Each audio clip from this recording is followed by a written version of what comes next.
Well, thank you all so much for coming. As Vicki mentioned, we've been doing this. It's usually an annual tradition, but COVID threw a wrench in that. We haven't done one in 2 years. So we're very excited to be back.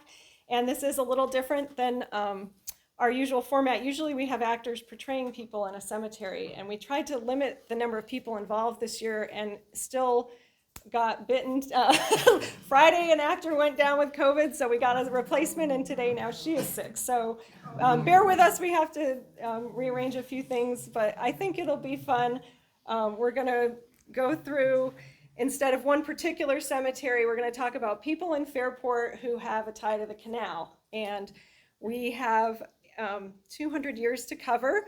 Vicki did a lot of the research, and we found so many interesting stories and people that we could have talked about. I could be up here all night, but Vicki said, no, we have to have an actual time limit. So we've whittled it down. We've tried hard to keep it, over time throughout the 200 years, interesting people with different occupations and things like that. So we didn't get to everyone, but maybe we'll do another one someday. So sit back, relax, and then take a ride down the canal with us through Fairport, like these people in this next slide. They have a beautiful, this I'm sure is a little idealized, but this looks like a lovely way to travel. There are no TSA lines. No one's complaining the Wi-Fi doesn't work. Everyone's happy. It's all good. This is a copy of a print we have hanging upstairs in the museum, and it just shows what it was like to travel in the early days of the canal, and it's a beautiful print, so we just wanted to show you that. Okay, so before we talk about the canal in Fairport, I just want to go through quickly a little background. How did the canal get here? Because we need to remember that. We have to think back to high school history class. So little local history, 1788, shortly after the Revolutionary War, Phelps and Gorham purchased land in this area, the Rochester area, and then European settlers began coming to this area. The next year, in what becomes Perinton, we have our first settler, Glover Perrin, for whom the town is named. He builds a cabin on what's now Aralt Road. His brother builds one. The path between them becomes Aralt, and settlement begins in Perinton. Now, their first farm there was not where the village is today, and early in the town's history, that's true. There was no development where we're sitting right now. This area was very swampy and wasn't good farmland, and there were a lot of mosquitoes that caused diseases like malaria. So everybody settled in the outlying parts of town early on, and it wasn't until the canal comes through that the village itself starts having development. Okay, the next 1803, President Thomas Jefferson makes the Louisiana Purchase and opens up the whole western part of the United States. And everyone says, oh, the land in the Midwest is great farmland. We need to get people out there and we can get all these crops back. The only problem is, how are you going to do that? So now there's this need for transportation on a mass scale for goods and for people. And so an interest in building canals begins. Canals are popular in Europe. They're very successful. A lot of people in the United States say we need canals to help with this issue. There's interest down south, Baltimore, that area, and also here in New York. Former President George Washington is a huge proponent of the canal system, and he's really pushing to get the federal government on board, but Jefferson says, in a move we don't hear much anymore, we've spent enough money. The federal government isn't in charge of this. This will be done more at the local level. So from the very beginning, the Erie Canal has always been a state endeavor, the state of New York, and the federal government really didn't have any, didn't contribute any money or really any oversight to this. It's been a state level project from the beginning. Now, the big proponent of the canal, you may remember, is DeWitt Clinton. Even before he becomes governor, he really wants to get this canal built. So as early as 1810, he's scoping out throughout the whole state, where is this canal going to go? What would be the best route? And he comes here through town and decides that, hey, this swampy area where there's nobody living, let's put it there. We'll drain the swamp, put the canal in, and it'll be great. So he's here as early as 1810 figuring that out. A couple years later, the town of Perinton is incorporated, and a few years on, he becomes elected governor of the state of New York, and he runs on the platform of let's build the Erie Canal. And a lot of people were detractors. They called it Clinton's ditch, and they kind of mocked him for this, but enough people believed in it that they elected him governor, and construction of the canal begins. They start in Rome, they're working on multiple sections in each direction at a time, and they're trying to complete it in sections so they can at least use parts of it while they're figuring out and getting the whole thing done, because it's going to take a while to build this. They're digging it all by hand or with animals. There are no backhoes or excavators or anything. This is all manual labor, so it's going to take a while. Okay, so then the next year, 1818, there's a stagecoach inn built in Bushnell's Basin you may have heard of. It's the Richardson's Staging Inn. We're going to hear about that in a minute, but first I want to just show you a little map. This is an 1817 map. That's the proposed canal route, 1817. A couple interesting things. First of all, this is Ontario County at that time. There's no Monroe County. We're part of Ontario County. And look how this is spelled. 2 R's and a G, Perinton. So that's originally what our town was called. We're not really sure when the spelling changed to its current spelling, but originally, at least on this map, it's Perinton. And I just want to point out, so they're only really concerned about where the canal is going to go in this map. There's other dwellings and farms and things along, but they're not showing that. But they're just showing where the route is there any development? So you see a few buildings in Pittsburgh, some stuff in Rochester, some stuff out in Palmyra, but if you look through here, there's really nothing going on in this section right now. So there's no development in 1817 along this proposed route here in town, okay? So now I would like to introduce a Fairport resident, and she's going to tell you about what the canal meant to her family. Please welcome Clarissa Richardson.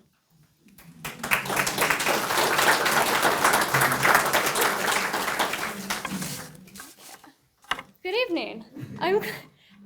I'm Clarissa Richardson. My husband Gold and I owned a rather famous establishment in Bushnell's Basin. Perhaps you've heard of it? Richardson's Canal House, which was built by my husband and his brother Elias. They built it as a coaching inn to provide a luxurious place for travelers to stop on their way from Canandaigua to Rochester. The road that you know today as Route 96 was called Ketchum Road back in our day, and it was built in 1812 as a stagecoach route. It quickly became a major travel route, and many farms, liveries, and inns sprang up along it. Gold and Elias built the inn around 1818, and we married in February of 1822. After that, I helped keep the inn, cooking, cleaning, and so on. The canal is being built right by our place, which ensured our continued success. As you know, the Erie Canal was built in both directions at the same time. The last stretch to be completed was right next door to us in Pittsburgh. That was because the engineers couldn't figure out how to get the canal over Irondequoit Creek, so they finished the rest of the canal while we came up with a plan.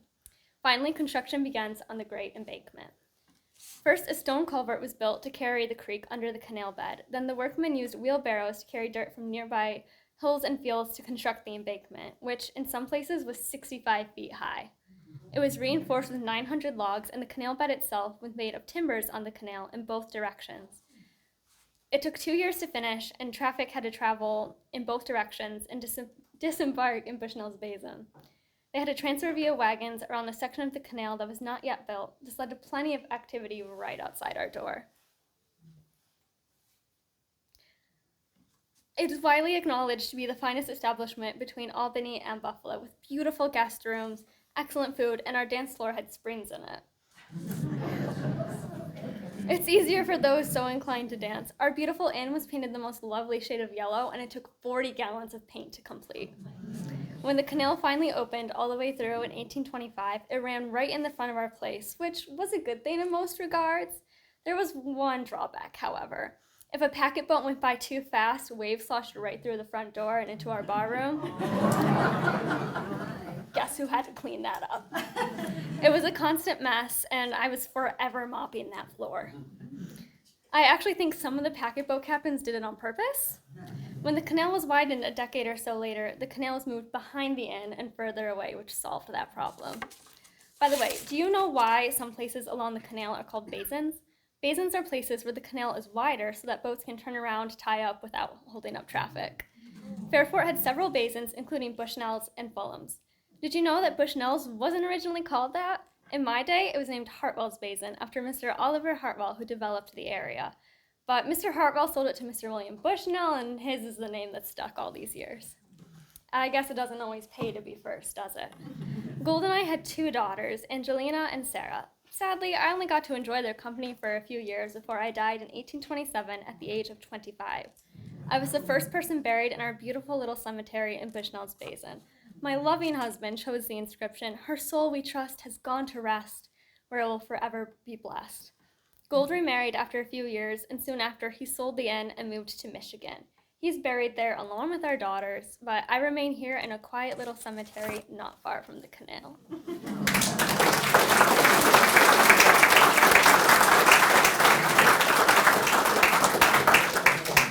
Thank you, Clarissa. Okay, so now I'm going to show you a map. Map is 5 years later than the previous map, and we're going to see that already a little bit more is going on here.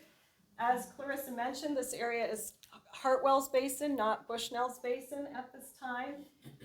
And there's now a Fulham's Basin. Does anybody know where Fulham's Basin is? Yes. So if you head out Church Street, just after you get over the canal and bowling alley in the park, it's that area. So that was Fulham's Basin, and you'll notice the amount of development there in 1822 is almost the same as in the village. And at the time, Fulham's Basin rivaled what becomes the village of Fairport in importance and in development. It was a place before the canal was finished through the Great Embankment, a lot of people would get off at Fulham's Basin and take a stagecoach into Rochester. So there was a store in Fulham's Basin. That's where the first post office in town was. It was pretty happening there for a little while. So you can see on this map that they were about equal in development. They're still not showing a lot of development along this stretch, but Pittsford's looking pretty big at that time as well. Okay, so now after Richardson's was completed, we have, in 1822, the canal is completed through our town. Now the whole thing doesn't get finished for another few years, but it is completed all the way up to the Pittsford line, basically. So now it's open in town, and people and boats are coming through on a regular basis, which creates business opportunities. So people need places to stay, they need places to buy things. Goods are being brought and can be unloaded and sold to stores here in town. But there wasn't a store here in town until 1822 in the village. Oliver Tomlinson opens the first store in the village. Now, I don't know if any of you say, Oliver Tomlinson, that name sounds a little familiar. Bill Paray did a presentation about Oliver and his family a few years ago, so you may have heard some of this before. I'm just going to focus on him and his family as they relate to the canal, but Bill went into greater detail. So he opened the first store in what's now the village. He was going to supply people on the boats. They need feed for the animals, they need groceries, those types of things. According to the Monroe County history, in 1822, there were, I don't know if that's on, yeah, here it is. I can't see with the light. There are only 7 log houses in the village. There's a block house, I don't even know what that means actually, and 1 frame house. And the frame house belongs to Oliver and Ann Tomlinson. Now, a frame house, milled lumber was pretty hard to come by at that point, and it was very expensive. So Oliver Tomlinson already at this point must have been somewhat well off, because that wasn't something most people could afford. So he owns the first frame house, and he owns land. He owns about 50 acres in what's now the village, along Church Street and also on the towpath side of the canal. He owns all the way where the Green Lantern is now, down almost to Turk Hill, and also some land on the towpath side. So he's a pretty major landowner in the village. And he opened his store, and he's an agent for this packet boat company. So if you want to book passage on a packet boat to travel to Buffalo or Albany or somewhere, you can go to Oliver's store and grab a ticket. Or he also was selling supplies. The museum actually has some of his business ledgers in our archives, which is kind of fun. So Vicki and I were looking through, and it looked like he did his bookkeeping on Sundays. He would record the week's business, and very often it would give a date, and then it would say, Oliver Tomlinson paid himself $10. So he's taking his salary, and he's recording it diligently. So we thought that was funny. So we put that up there. But yeah, we have 3 or 4 of his ledgers in our collection. So it's kind of interesting. Okay, so if we just look at this map of the village, you can kind of see Main Street. This would be Church Street area. His business was right on the corner here, which would be now where the box factory is, that area along the towpath side. But he also owned land along here as well. And he ends up donating the land for Greenvale Cemetery. If you all know where that is in the village, that was part of Oliver Tomlinson's land, and he donates it. We're going to learn why there was a need for that in just a few minutes. Okay, so they're in the village through the 20s and 30s and maybe even into the early 40s. They have their children here, including a daughter, Statira, but then they move on. He has many wheelings and dealings all over the state, and then eventually they move out west for the gold rush and have adventures out there. But his daughter, Statira, moves back and spends a good number of her last decades here in town, and it actually ends up buried in Greenvale, where where her father owned land and donated it. So that's kind of a nice little circle. She's a resident, eternal resident of Greenvale. So, okay, then as we mentioned, 1825, the canal is finished all the way through. So now the canal is open for business, Albany to Buffalo. And if you remember from high school, I think every history book in America has this picture in it. Does this look familiar? Governor Clinton decides to take a flotilla all the way the length of the canal to celebrate it opening. So they start in Buffalo, he takes a cask and he fills it with water from Lake Erie, and then the flotilla travels down to New York City, takes them 5 days, and when they get to New York Harbor, he pours it out in the ceremony called the Wedding of the Waters, and that christens the canal, and it's open for business all the way through, which is a huge, exciting milestone, not just in the state, but again for the development of the country. This is really an important waterway to the success of America as a whole. So again, as the canal opens and business picks up on these boats, there are lots of business opportunities for hotels and inns and stores and things. And the first hotel in the village is called Mallett's Tavern, and it opens the same year the canal is completed, 1825. So I want to talk a little bit about the Malletts. Two of them, a father and a son. The father, Solomon, was one of the owners of the first house in the village, one of those log cabins. So he's one of the first residents of what's now the village of Fairport. The swamp had been drained, and now people are living there. Unfortunately, he does die in 1825, so he is the first person buried in Greenvale Cemetery that Oliver Tomlinson donates the land for. When the first person in your area died, somebody would usually give land and create a cemetery for them. So Solomon Mallett's the first burial in Greenvale. His son Cyrenius that year opens the first hotel in the village, and he's going to give travelers on the canal a place to stay. It's also got a restaurant, a tavern. It's a big business. So he wants to build this, and he, kind of like you've heard of barn raisings, well, they do a hotel raising. He gets all his friends to come help him, and in 3 days, they build this hotel. And you say, 3 days? Oh my gosh, that's crazy. But if you think about it, there's no electrical, no plumbing, no heating, nothing, no mechanicals of any kind. So it's really just the structure, the frame, the roof, the walls, the floors. So it only takes 3 days. He gives them food, he gives them drink. I'm sure he probably waited on the alcohol till the end of the day, so his walls were straight. But his friends help him out, and they get this thing built. And we have some descriptions of what it was like. I'll show you photos in a minute, but it had doors opening on Main Street, but also on the canal side, so travelers that were getting off boats could come right into the inn from the canal. The beds were made of rope, and they had corn husk mattresses. Who doesn't want to get some rest on that bad boy? And they had a ballroom with dancing. So this was a very nice establishment, lots going on. And urban village legend has it that that's where the name Fairport comes from, that some traveler was in Mallett's Tavern and said, "This is a fine Fairport you've got there," and the name stuck. Everyone's like, "Fairport, that's kind of catchy." So that's the urban legend. Who knows if it's true, but that's the rumor that happened at Mallett's Tavern. It also, as an aside, was featured in a novel, Chad Hannah, which we have a copy of here. The hero and his bride come on their honeymoon, and they stay at Mallett's Tavern in Fairport. So Fairport's famous. Yeah. So Okay, so this is the picture. So I'll start here. This is the building we're talking about. You probably all recognize this from the village. This white building, the second one, that's where Mallett's Tavern was. That was the structure. But this is what it looked like originally. So you can see, again, this is the canal. This is the Main Street Bridge. It has doors and windows facing the canal, and it also has a door on the Main Street side. It has a peaked roof.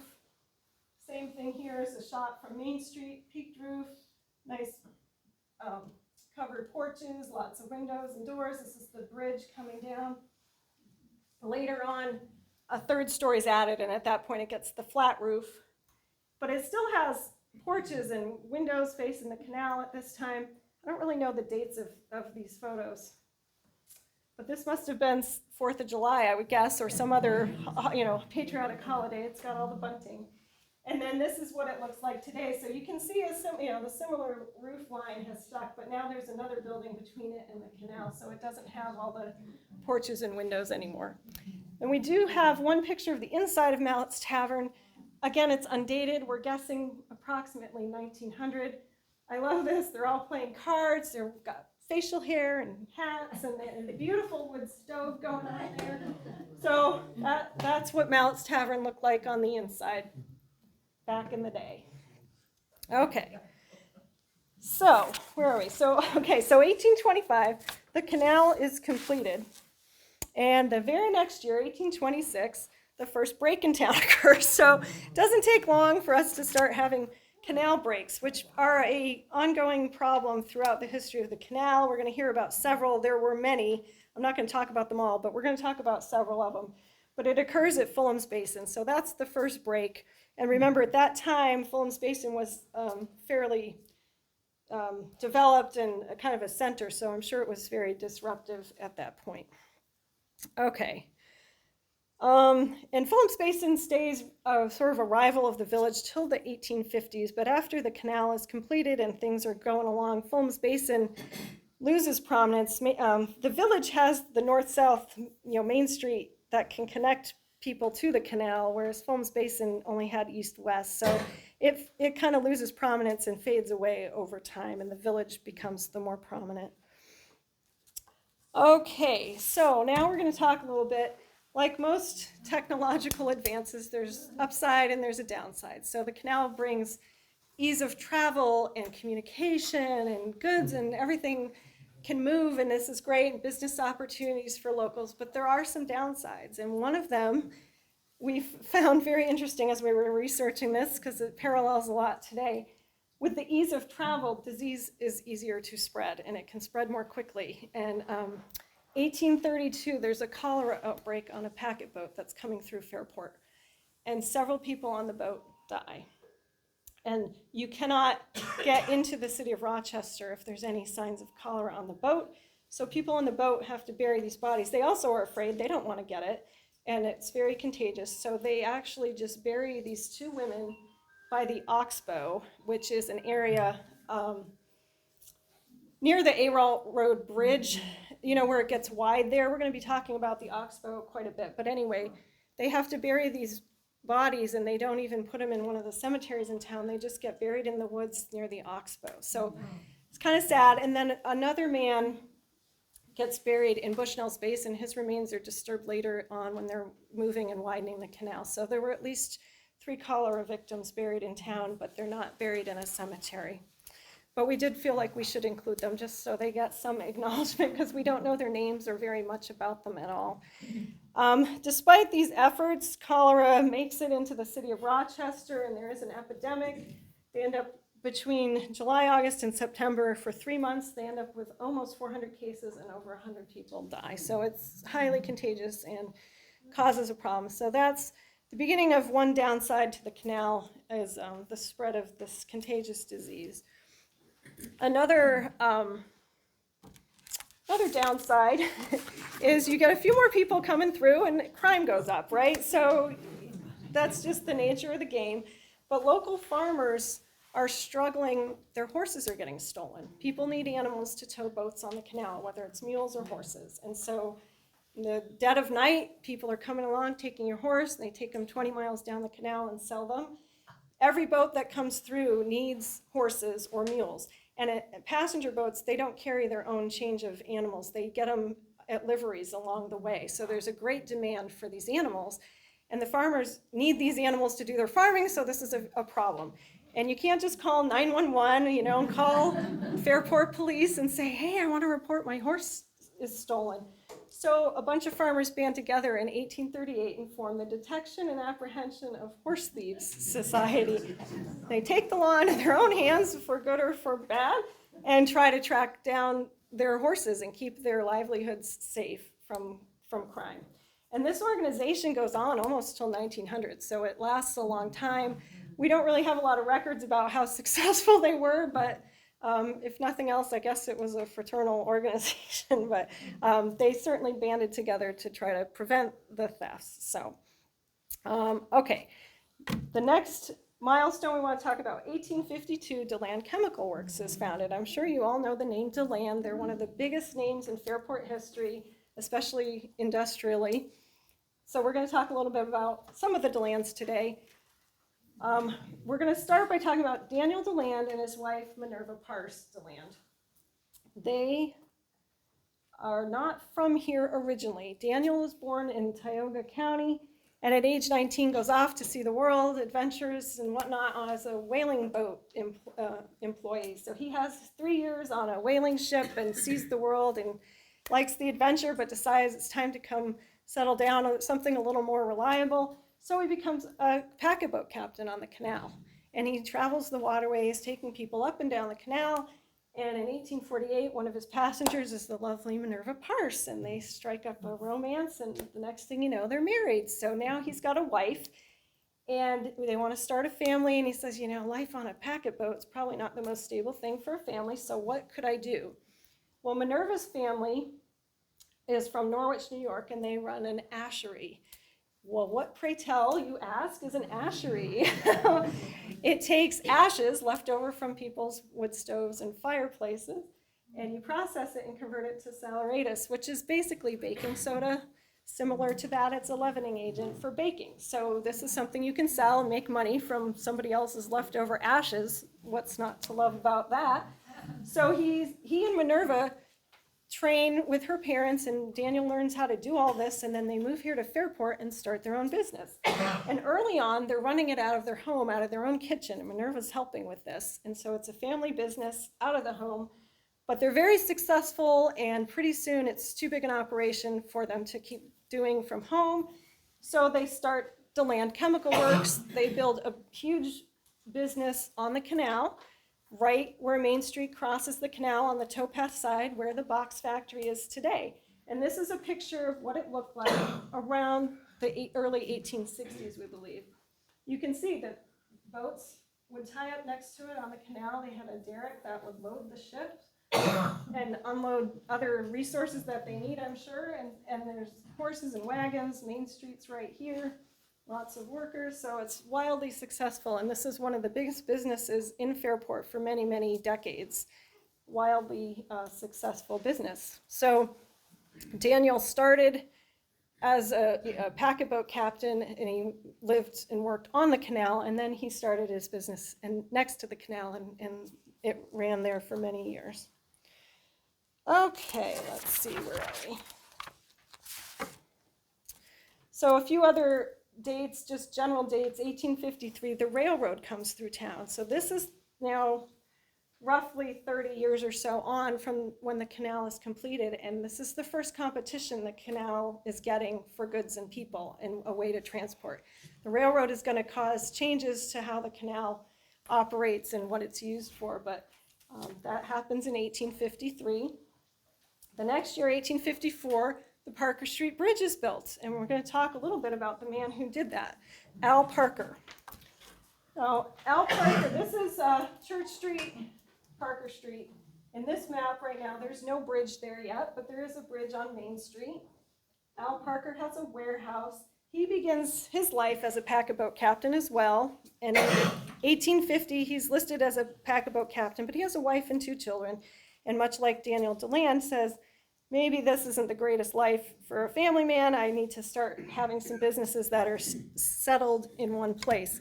So he builds the warehouse. I'm not sure what he was selling at the time, but he also starts building, he wants to build a store, but he says, I'm on the wrong side of the canal. All the towpath and mallets and everything's on the other side, and that's much easier for people to get to. And nobody seems to want to walk all the way around to get to where he is. So he says, what can I do about this? And he decides to put up a pedestrian bridge, a rope swing bridge. You know those, like you walk down and then you walk back up? That's what he's going to put over the canal. He doesn't care whether horses and buggies can get to his bar, but he really wants people. And he says, okay, all I need is a pedestrian bridge. This will do the trick. So he convinces the town to go halvesies. He said, if you pay me for the material, I'll do the work. I'll build this thing. Now, the canal was nowhere near as wide at that time as it is today, but it was still 40 feet wide, and he still had to build it high enough for boats to be able to go under it. So I don't know what this looked like, but it must have been a pretty good endeavor. So 1854 is the first iteration of the Parker Street Bridge. It's a pedestrian rope bridge. And then he decides to expand his grocery store to include a bar. This is a common theme we're going to hear over the day. You can get, flour and nails and a beer all in one stop. So 1860, the town grants him a liquor license to sell strong and spirituous liquors. And apparently they are. We're going to hear a little bit about that in a while. But over the next decade, his business is brisk, but the bridge has some issues and apparently has to be rebuilt numerous times. And in fact, in the 1873 Fairport Herald, it says, L. Parker Swing Bridge is in operation again. He thinks he put it up all right and anticipates no downfalls of the structure in the future. Fingers crossed, right? So apparently it must have come down at least once. There are numerous notices for materials in the town record, so I think it might have come down more than once, actually. But in 1873, he thinks he's done it right this time, so fingers crossed. Now, his bridge was not the only rough and questionable business endeavor. The bar starts to become get a little bit of a reputation and gets a little rougher as time goes on until in 1878, the publisher of the paper, Andrew Deal, calls the Al Parker's bar a hellhole in print. And Al Parker takes great offense at this. He's very upset by this characterization of his establishment, and he sues Andrew Deal in court and loses. So apparently it really was a hellhole. So he doesn't leave to posterity the fine establishment the Richardsons do, but he does leave us his bridge. And we want to just show in 1887, so almost 30 years, over 30 years after he built the original rope bridge, the state finally takes this over and says, okay, we're going to make a steel bridge now. We can't take this falling into the canal anymore. So, but it's always been a one-lane bridge, even when the very first iteration. It's always been a one-lane bridge, but at least now it's steel construction. We're not sure exactly when this picture is from, but we believe around 1910, which is right around when the barge canal is widened. So, and this is, we also believe, the bridge before the bridge that's there now. Where is the Greenvale Cemetery? Many of us don't know. Okay, Greenvale, do you know where Church Street is? You have Main Street and Church Street. If you head out Church Street towards Turk Hill Road, it's that little cemetery right there. Okay. Yes, right next to the canal. It used to overlook the canal until the condos went up, but Al is buried in Greenvale, which was right near where his business was as well and near his bridge. So he didn't leave the greatest bar or hotel or anything, but he did leave us his bridge. And I will say, the past few years when the lift bridge was under construction, what would we have done without the Parker Street Bridge? So we have Al Parker to thank for that. Where is the Bushnell's basement one? The cemetery? Is there a map of all the cemeteries? We did not. That probably would have been Upstairs in the museum there is. we should have done that. It's on Route 96, and it's really tucked away. Do you know where Craig Road comes out, or in Garnsey, like between Garnsey and Craig Road, but on the other side of 96? There's a real little cemetery set way back. That's the Bushnell's Basin Cemetery, and that's where Clarissa Richardson is buried. Okay. All right, so moving on in time, we have after Parker Street, shortly after the Civil War begins, and this has not anything directly to do with Fairport, but the canal is very useful to the north, moving people and goods, and supply lines end up being the deciding factor, and the canal definitely contributes to that. So it does serve the national good, even though the federal government never has had given us any help to pay for it. So the Civil War, and then shortly after the Civil War ends in 1867, the village of Fairport is incorporated. So even though it's had development for decades and it has been getting bigger and bigger, it's not really incorporated until 1867. So I just want to review, this was a map we looked at earlier, 1834, this is what the village looked like. Okay, there's very little going on here. And then if you look at the next map, which is 24 years later, look at what the village looks like. And this is almost all because of the canal coming through and providing all this opportunity and development that all these businesses and houses and things spread into the village. So the town has really grown. You can see now too, it's actually spelled the way we're used to seeing it spelled. So that's, by the time the village was incorporated a few years after this is, a good bit of development has occurred. Okay, then we're going to go ahead a few more years and we're going to talk about a break at the Oxbow. So most breaks in the canal throughout history in Fairport were caused by burrowing animals, usually muskrats, sometimes some other animals. We're going to hear more about that in a little bit. But in 1871, there's a break caused by burrowing muskrats, and it damages 500 feet of canal. All the water and all the dirt that was the wall of the canal gets washed into all the adjacent farmland, which is substantially lower than the canal, if you know that area. There was actually a boat in that stretch of canal passing through, and it got sent right out of the canal and it landed 3/4 of a mile away, resting against a tree. The family that was on it, luckily, was not injured.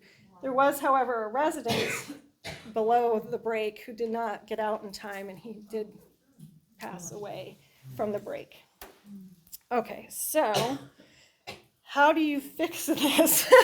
You have 500 feet of canal that's now closed. There can be no traffic traveling on the canal, and somebody's got to be in charge of getting this fixed, and the man in charge of it was Fairport's own Smith Wilbur. And we have some pictures here, him as a younger man and him as an older gentleman. He's the canal superintendent of this stretch during the Oxbow break of 1871. Smith Wilbur was a produce shipping businessman. He had a warehouse on the canal in the village and had a big business going. He used the canal for his business. And then over the years, he also became a contractor to make repairs on stretches of the canal and eventually gets appointed canal superintendent. And that's how he ends up being the one who has the headache of trying to fix this break. So, again, there's really not a lot of mechanical. This is still going to be mostly a manual labor thing, and he has to hire 2,200 men and 600 teams of animals to try to repair this canal. And that's a lot of people in not a very big space. And some of them get disgruntled, they don't like the working conditions, and they don't like the money, and the next thing you know, they're on strike, and they're sitting around, and then they start drinking, and chaos ensues, they start rioting, and it's a horrible situation, and actually they have to bring in the military to quell the riots and keep things under control. But he turns things around, and despite all of that, they managed to actually get it open again in just 15 days. So Smith Wilbur is quite a magician in terms of repairing and managing this process. So he pulls it off. Not related directly to the canal, but an interesting side note that I want to tell you about. His wife, Ruth Ann Ralph, was born in one of those first log cabins in the village. Her family was one of the first residents in this area, and she inherits the family land. And over time, in about 1880s, Smith Wilbur develops the farm into what's now High Street in the village. So that was the area where that cabin was, and he starts being a developer of the village itself. So he develops High Street and also Perinton Street, which we're on right now. So he starts helping lay that out and get this developed as well. So he was a very influential person in the history of Fairport Village. Okay, so after the Oxbow break, we're going to jump ahead a little bit. And we're going to hear about someone who used to help control the mules that carried packet boats along the canal, and her name is Clara Williams.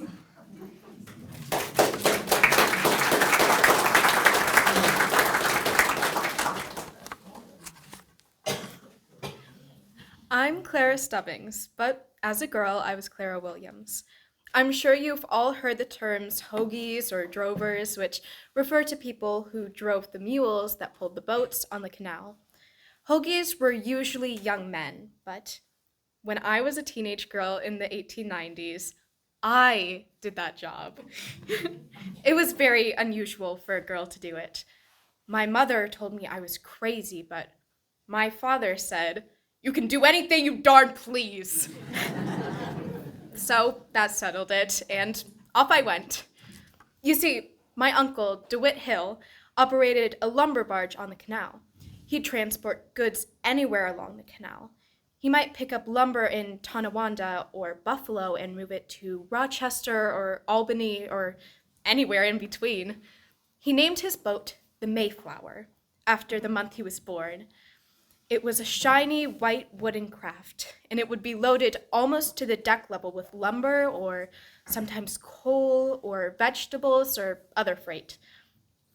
About 3 times a year, I'd make the trip with him.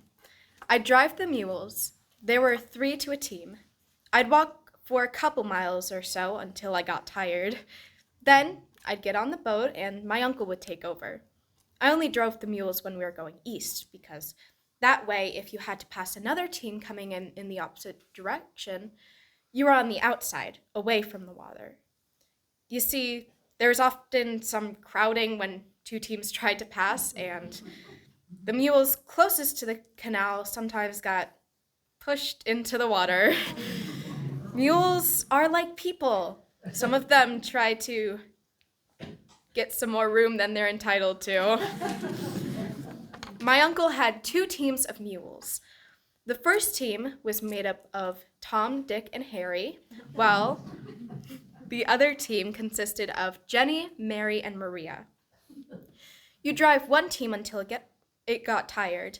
Then you'd put out the little bridge made of planks with cleats on them and bring that team back onto the boat and take the other team to the towpath. The mules were harnessed and attached to the boat along with a rope. You just held the reins and walked along behind the mules. I used to put grease on my hands so as not to get calluses.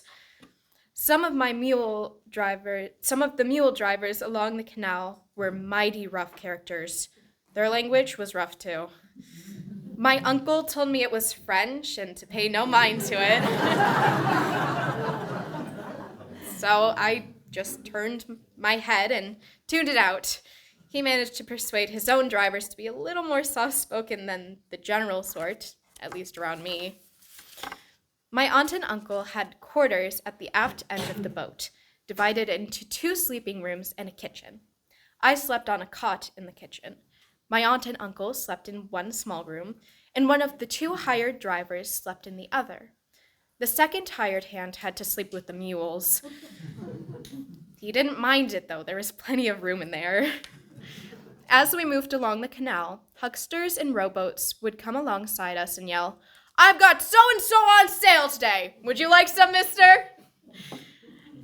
A basket on a rope would go down to the rowboat, and the huckster would load it up with fresh fruits and vegetables. We moved along the canal 24 hours a day. One team, either Tom, Dick, and Harry, or Jenny, Mary, and Maria, would work a 7-hour shift, then be switched. The team needing rest clomped down the gangplank into the stable in the fore part of the boat, with the driver pulling on their tails to keep them from slipping. It was hard work, and the towpath was rough and stony. My aunt cooked, scrubbed, and did all her sewing for the winter. My uncle steered the boat, directed the men, and signaled with the canal horn when necessary. At the end of the summer's voyages, I'd return to my home in Bushnell's Basin. When I got back to the schoolyard, my classmates would say, "Here comes that old boatman!" somewhere along the way, I got called the Calico Canaler, and it stuck. I made my last trip when I was 14. My uncle decided he was too old for the work, and he sold the Mayflower, along with the 2 teams of mules, and returned to Tonawanda. I went on to become a nurse, but I always lived right here in Fairport, on Jefferson Avenue, where I could see the canal from my house. And think of those long summer days pulling the Mayflower.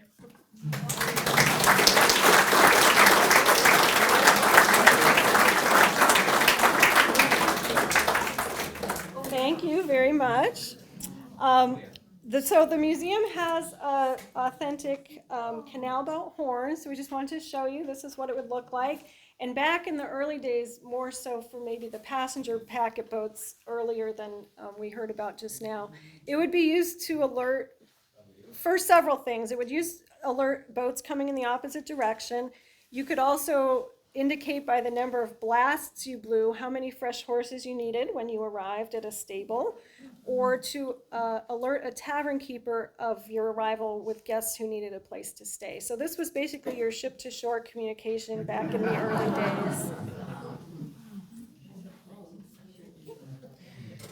days.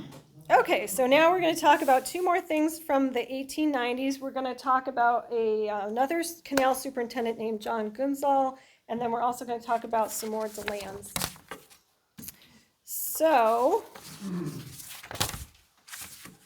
as a young man, John Gunzal was a team driver, much like we just heard about from Clara. And then over the years, he worked his way up to packet boat captain, and then eventually he became a canal superintendent, much like Smith Wilbur. But he was a little bit later in time. By the 1890s, the canal had lost pretty much all passenger traffic. It was really being used for freight at this point. And as we mentioned, the railroad was a source of competition. And so for the canal to stay competitive and remain a viable business way of doing things, they just were starting to discuss widening and deepening the canal so it could hold bigger boats. And John Gunzal had several opinions about how this should be done and what would make this work. And so he had 3 proposals that were somewhat controversial in their day. The first was he wanted finally to get it nationally owned. He wanted this off the state of New York's books and get some federal funding for this massive expansion they were talking about. It was going to be very expensive to widen the canal, and he wanted federal help. But DC knew a good thing when they saw it and said, no, we're good, you keep it. So that never went anywhere. That proposal never got any traction. His second proposal was that he really thought the canal should be rerouted at this time if you had to claim all this land by eminent domain and pay all these people, he said, well, why don't we just build it in a location that's not as developed? And so he wanted to reroute the whole thing much further south, out of Syracuse, out of Rochester, out of Buffalo, out of Fairport, and he's a Fairport resident. Luckily for us, that didn't get any traction in Fairport. It does, in spots, it does get rerouted out of some of the bigger cities during the barge expansion, and we're going to hear about that in a few minutes. So that one's a kind of a 50-50 proposal. And then his third proposal I find fascinating, electric boats. This is like 1890s. He's saying, we really should have electric vehicles. And he doesn't get any traction on that either, but I just think it's interesting because now we're just starting to really come around to the electric vehicle idea. So John Gunzal was way ahead of his time with that one. But at the time, again, not a lot of people jumping on board with that one. So John Gunzal was the canal superintendent who provided what little information we have about the cholera victims. He was the one who kind of recorded that for posterity. So it was kind of owing to him that we know about them at all. And John's buried in Mount Pleasant, which is kind of up on the hill outside of the village. If you come down South Main Street, there used to be a water tower up there, if you remember that. The cemetery is up there on the hill. So he's in Mount Pleasant. The DeLands are also in Mount Pleasant. I think I forgot to mention that when we were talking about them. So now we're going to talk about some other DeLands. We learned about Daniel and Minerva. As was common, many generations within a family had all the same names, so it gets a little confusing. But now we're going to talk about their grandchildren. So Daniel and Minerva Parse had many children, one of whom was Levi. And he and his wife have 8 children, and there's a picture of the oldest several here, oldest girls and the grandson, Daniel. We're going to be talking about this girl here, Mabel, in a minute.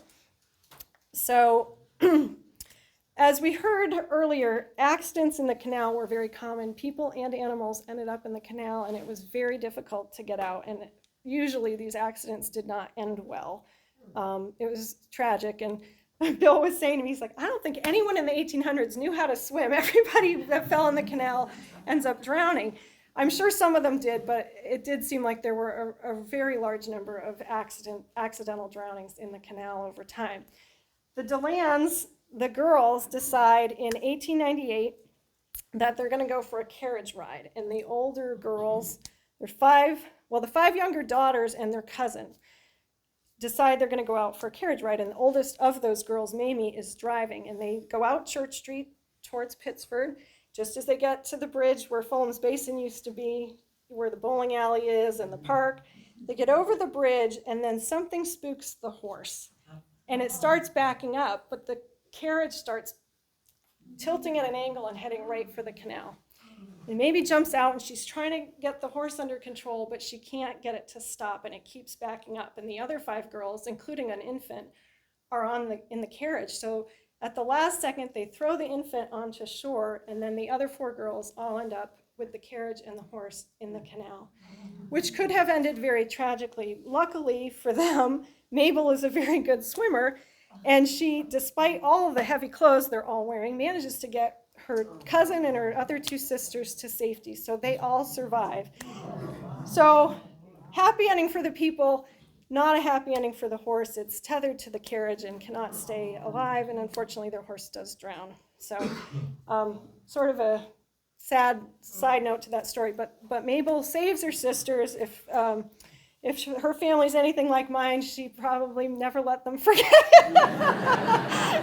And anytime she wanted to borrow her sister's dress, she'd be like, well, I did save your life. So they have that. And then another side note, if you look at this is another Minerva DeLand, and this is the Minerva DeLand that the school is named for here in town. So there are multiple Minervas, multiple Daniels, multiple everybody else, but that's the Minerva that the school is named for. And they're all buried, including Mabel. The DeLands have a huge family plot up in Mount Pleasant. Okay, so we're finally out of the 19th century to the 20th century. Canning and fruit preserving and fruit in general is a huge part of the Fairport economy from day one. There's lots of orchards and farmers who grow various kinds of fruit. And along the canal, there are a lot of fruit processing and preserving plants. So around 1900 is when Cobb's Preserving comes in. They build a huge facility next to the canal, right where Turk Hill comes in. You can see the Turk Hill Bridge here. So this is kind of where there's still buildings there today where Amazing Grains and different things are in there, the CrossFit and whatnot. Okay, so that's Cobb's Preserving. We have a couple more breaks early in the 1900s. 1908, Wapping's Bridge, which is now Aralt Road. There's a break, and in 1912, there's a Bushnell's Basin break. And then we get to 1915. So you remember the canal is being expanded, and it's finished in 1915. It's been widened, and the course has been changed. It was originally 40 feet wide, and it's widened to 125 feet. So it's tripled in width, and it goes from 4 feet to 12 feet deep, tripled in depth. So it can handle much bigger boats, and this is going to allow it to continue to compete with railroads and trucks for moving goods and keep it a viable way to ship things for a long time to come. So we have this great picture of, this is the barge canal expansion in the village. They drain the canal, and they actually put train tracks right on the canal bed and have a little train with, almost looks like a mining train, and cars that they can put earth in and move it out. So they had to work. It took many years. The canal was closed for, I don't even know, 3 or 4 or 5 years while they did the whole length of it wider and rerouted it. But that's what the barge expansion looked like in the village. And as we mentioned, during this process, the canal's rerouted, and it is moved out of some of the cities, including Rochester. So now, as we mentioned, many of the canal breaks were caused by burrowing animals, and this was a big problem. And we're going to talk about a resident, Joe Beeler, who was a trapper who was trying to prevent some of these problems. He was a trapper. He began trapping at age 10. He was not born in Fairport, but he moved here when he was a young man, and he trapped here for over 70 years. He mostly trapped muskrats, although he did catch some other things, skunks, weasels, and a little bit of mink. Muskrat fur was used for coats and stoles. We have a few lovely examples in our collection here. Muskrat was not as desirable as mink, but it was still something he could have sold to supplement his income as a farmer. Do you remember people wearing those and they would clip the feet to the mouth? Oh. Yeah. Is that a muskrat? We're not actually sure what animals these are, but here's another. This one's a little more, at least it doesn't still have its feet, so it's a little more palatable, but yeah, you would hook it around you and wear it. Well, fur is very warm. It's not overly politically correct anymore, but back in the day, that's what people wore. So Joe would sell the muskrat pelts, and if he caught any mink, he would sell that as well, and it did help supplement his income. He ran a trap line all the way from here to Palmyra, and he would walk it regularly in addition to doing his farming. So this man was in great shape. By the time he was in his early 80s, he kind of reduced the number of traps, so he only had 200 traps to check. And then every year he kind of reduced it a little bit more because he just wasn't able to keep up with it as much. But he still trapped, and so he was considered the oldest trapper in America at that time. Right here in Fairport. And in 1928 was his banner year. He caught 936 muskrat. That's a lot of muskrats around the canal and also Thomas Creek. Imagine how many more breaks we would have had if people weren't doing this trapping as well. But as I mentioned, he was also a farmer, as the phrase was, huckster of produce, which we love, and his big crop was cherries, and he was known as the Cherry King at the Rochester Public Market. For years, he was the person you bought cherries from at the public market. And in 1948, which is the year Joe died at age 90, he was the first one in town to take out a hunting license, or a trapping license and his fishing license. So he was still raring to go and had a plan to keep trapping, but time caught up with him. And he's buried in Greenvale in the village as well. We do not own this at the museum, but there was a national artist, but she lived here for a while, named Carmen Peck. And she was very well known, and she liked to paint pastoral local scenes. And so she actually painted a painting of Joe Beeler, and this is that picture. Yeah, so it shows him. He's probably in his 80s at this point, working along. The museum does own some Carmen Peck paintings, including this one we just acquired of Elvira Stolt. And we have a couple more. So the next time you're visiting in the museum upstairs, you should take a look at our collection of Carmen Peck paintings. Okay, so yeah, Joe's buried in Greenvale. Now we're going to jump ahead to the 1930s. We're going to talk a little bit more about the Oxbow area. That's, as I mentioned, near Arol. If you're on the towpath and you're walking out past Perinton Park, you know where it opens up and becomes wide. There's some wooden pilings and the power lines go overhead. That's the Oxbow. And it's very wide right there. And back in the early 1900s, it became sort of a recreation destination. And people liked to boat there and go swimming there and relax there. And so they would spend their free time there. And they actually started building summer cottages out there. And that was where your family would go and enjoy the water in the summer when it was hot. Well, then came the Great Depression, and hard times came. A lot of people had nowhere to live, so people started living in these cottages year-round. Most of them didn't have electricity or plumbing. It was kind of a poorer area of town at the time, although eventually electricity did get run to these cabins. But anyway, this became sort of a pop-up community, a year-round community, and so a man named Peter Van Bortel decides to open the Oxbow store to supply these people with gasoline and food, and as we heard earlier with Al Parker, you can't have a grocery store without selling beer as well. So here's a picture of the beer garden license from 1934 for Peter Van Bortel at the Oxbow. And he runs, this is a picture of it. Here's an enlargement of the sign. And so for several years, Peter supplies people living at the Oxbow with groceries and gasoline. And Peter's buried actually in Oakwood. So as we mentioned, not all these people are buried here in Fairport, but they all lived or ran businesses here in town. Okay, so now we're kind of skipping ahead a number of decades to get to events that some of you may remember personally. So in 1974, we have a very major break in the canal in Bushnell's Basin. It happened on a Tuesday afternoon. It was caused, this time not by animals, but by human error. There was a construction company digging a tunnel. They were trying to go under the canal, but their surveying was off, and they were too close to the bottom of the canal, and the canal started to give way, and water started to come out. And they tried to pump it out and contain it, but it got away from them, and finally they realized that they needed to warn people that a break was imminent. So they started going through Benedict Road and Brook Hollow were the two streets that were most affected by this, and they started knocking on doors and warning people. By 2 o'clock, the canal gave way, and an 8-foot wall of water came rushing down the hill and just overran this entire neighborhood. 41 homes were damaged.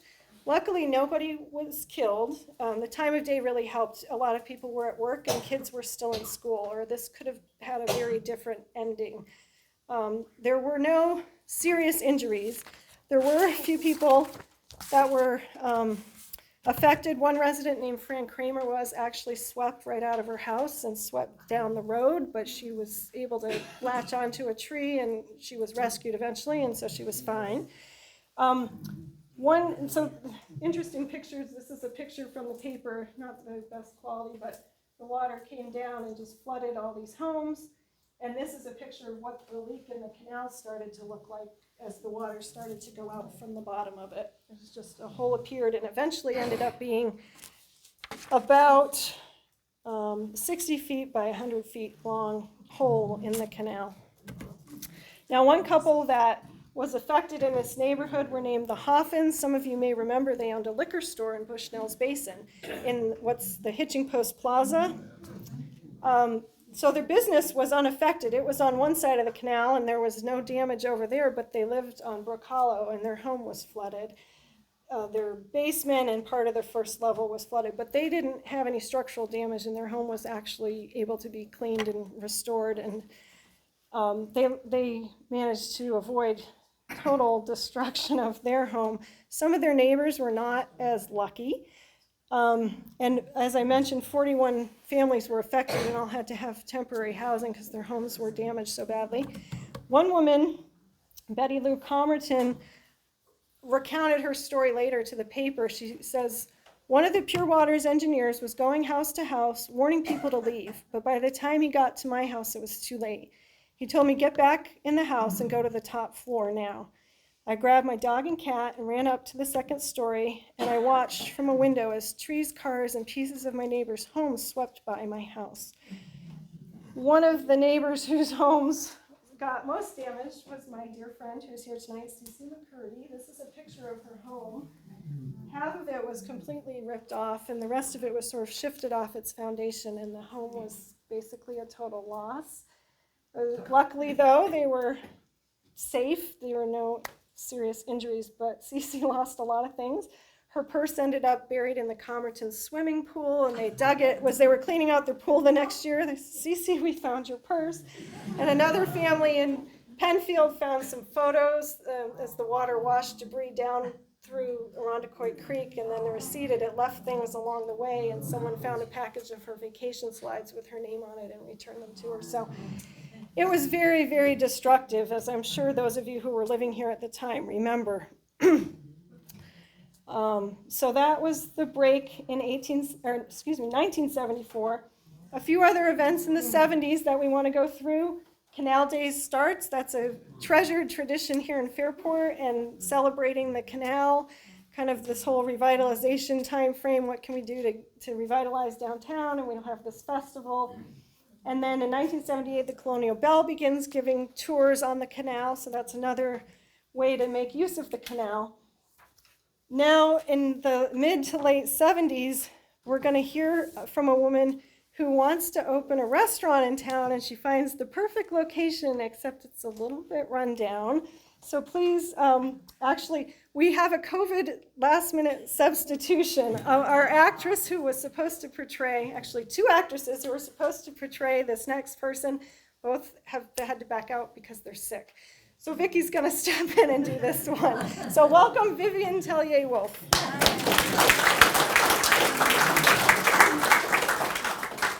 Some of you may remember me. I'm Vivian Tellier-Wolf. I helped bring Clarissa Richardson's Inn back to life in the 1970s. You see, my husband, Andrew Wolf, and I had a passion for history and old buildings, and a strong desire to see the charm and character of both Pittsford and Fairport preserved. In the 1970s, the quest for renewal often meant tearing things down and starting over. But Andrew and I believed in renovating and restoring what was already here. Before we were married, Andrew had bought the Phoenix building in Pittsford. It had been damaged by fire in the mid-1960s. He lovingly restored it, especially the 3rd floor ballroom. He worked hard to get the colors and details as accurate as possible. That experience came in handy a decade later when he helped me realize a lifelong dream of mine, opening an upscale fine dining establishment. I was looking for a site for my endeavor. I fell in love with Richardson's Canal House in the Basin, but it was in desperate need of restoration. For the first 100 years of its life, until about 1917, it had always been an inn. And you see that in the first photo. Sometime in the 1930s, it even served as the headquarters for a nudist colony for a while. Bet you didn't know that. Or maybe you did, and that would be too much information. By 1970, it had been abandoned altogether. You see that in the bottom. It was definitely in a sorry state, as this 1977 photo shows. And everyone thought I was crazy for wanting it, but I saw through the disrepair to see what it could be once again. And the location was perfect. So we bought it. It took us 2 years and a lot of hard work, but when we were done, it was everything I had hoped for. It had all the historic charm and ambiance I wanted. It was so picturesque. Kodak even used it in a colorama display for Grand Central Station in New York City in 1989, as shown here. We also secured a listing on the National Register of Historic Places. We opened the Canal House in 1978. I strived to present the very best dining experience for patrons. I wanted it to be a special occasion destination, the place where you celebrated your anniversary, your birthday. Our meals included continental touches and exceptional service. I was thrilled that within 4 years of opening, we earned a 4-star rating from the Michelin Dining Guide. There was only one other place in all of Western New York that could claim that. I was so proud that I got a vanity plate for my car that said 4-star. In 1985, I was watching the morning news. I saw a story about the scheduled demolition of Oliver Loud's Tavern in Egypt. I thought it would be perfect next to Richardson's. We could make it an inn and expand the historic village in the Basin. By 1 p.m. that day, I had contacted the owners to arrange for its purchase. By 3 p.m., I told Andrew we were the proud owners of yet another building in need of restoration. And this one was also needed moving. It took us 2 months to get the structure reinforced and jacked off its foundation. Then we had carpenters split it horizontally, and we had it trucked to its new location in pieces. It was reassembled and renovated and once again became an inn with 8 guest rooms. It had been a grand building when it was built in 1814, and we made it grand once more, as you can see here in these 2 pictures. The next photograph shows a fanciful painting done for us by Pittsford artist Edith Lunt Small. It shows the inn and the basin as they might have appeared in Clarissa's time. Although it depicts the 1820s, Edie included portraits of many of the people concerned with the restoration of the inn. We hung this in the cobblestone bar. I love the way it blended the old and the new, just as we try to do with all the buildings we restored. I'm proud that we once again made Richardson's one of the finest establishments between Albany and Buffalo.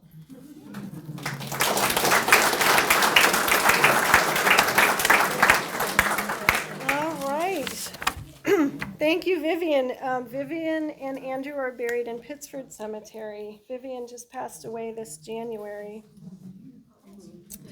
So that brings us to today. This is a picture of the bridge in the village today. We've traveled 200 years through the time of the canal being in Fairport. I hope you've enjoyed learning about the canal and all the residents who lived here and worked next to it over the last 200 years. I want to just give a few thanks. Bill Perret is always an amazing resource for us. He's always so generous with his knowledge and time.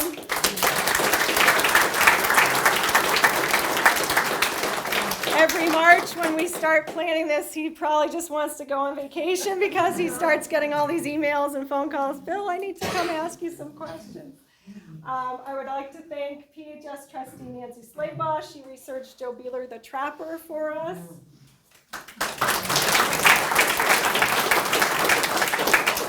I'd like to thank my friend Cece McCurdy for helping me with the Bushnell's Basin break information from the 70s. And finally, I'd like to thank our actors who did such a great job. Lexi Hearn as Clarissa Richardson. Allie Prophet as Clara Williams, the Canaler. Bill Prophet as Captain Kelsey. And Vicki as Vivian. Thank you all so much for coming. Enjoy your night. And thank you to Suzanne.